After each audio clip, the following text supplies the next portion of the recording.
સુરતમાં ટેક્સટાઇલ માર્કેટમાં લાગેલી આગને લઈ હર્ષ સંઘવીનું નિવેદન। છેલ્લા 2 કલાકથી આગ થોડી કાબૂમાં આવી છે તેવું હર્ષ સંઘવીએ કહ્યું છે। કાપડ માર્કેટમાં લાગેલી આગ અતિ ભયાનક। આગ પર કાબૂ મેળવવા ફાયરની ટીમ કરી રહી છે પ્રયાસ। અન્ય ઇન્ડસ્ટ્રીયલ એરિયાની પણ ફાયરની જે ટીમો છે તે કામે લાગી હોવાનું હર્ષ સંઘવીએ કહ્યું છે। તો આગની ઘટના મુદ્દે હર્ષ સંઘવીએ નિવેદન આપ્યું છે। સુરત કાપડ માર્કેટમાં લાગેલી આગ અતિ વિકરાળ છે અને હાલ આગ પર ઘણો કાબુ મેળવાયો હોવાનું પણ હર્ષ સંઘવીએ કહ્યું છે। સુરત ફાયર બ્રિગેડ ઉપરાંત અન્ય ઇન્ડસ્ટ્રીયલ એરિયાની ફાયરની ગાડીઓ પણ અત્યારે ઘટના સ્થળ ઉપર છે અને કામ ઉપર લાગી ગઈ છે। તો સતત પાણીનો મારો ચલાવી આગ પર કાબુ મેળવવાના પ્રયાસો કરવામાં આવી રહ્યા છે। અને ખાસ કરીને દુકાનો બંધ હોવાના કારણે જે હમણાં જે મારી મિટિંગની અંદર જે પહેલી જે પ્રાથમિક માહિતી આવી છે એ પ્રકારે દુકાનો બંધ હોવાના કારણે એક પછી બીજી દુકાન પણ છાપરાઓ જે આગળ બંધ હોવાના કારણે પાણી બી અંદર સુધી પહોંચાડવું બહુ તકલીફ પડી રહી હતી।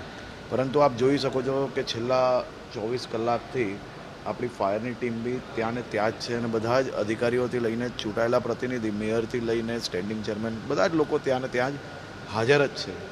પરંતુ ક્યાંક ને ક્યાંક આ આગનો જે ભયાનક સ્વરૂપ હતો તો એને કંટ્રોલમાં લાવવું એ બહુ તકલીફ પડી રહી છે। પરંતુ હમણાં 2 કલાકથી એ આગને થોડું ઘણું કંટ્રોલમાં આવી છે એવું પ્રાથમિક માહિતીમાં આપ્યું છે।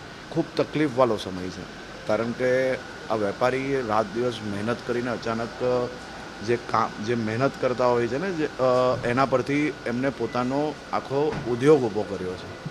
એમાં અચાનક રાતોરાત આ તકલીફ આવી જાય એ તકલીફ સહેવાની બહુ તકલીફ છે। એટલે ક્યાંક ને ક્યાંક એ લોકોને બી ખૂબ મોટી તકલીફ પડી રહી છે પણ એમને કઈ રીતે સહયોગી થઈ શકાય તે માટે રાજ્ય સરકાર કામગીરી કરી રહી છે।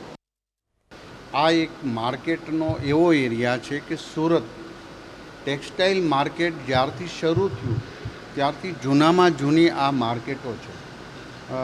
આ માર્કેટ જે તે સમયે બન્યા પછી ફ્લાયઓવર બ્રિજને વગેરે બન્યું છે ત્યારે આજુબાજુના ડેવલપમેન્ટ એટલું બધું નહોતું।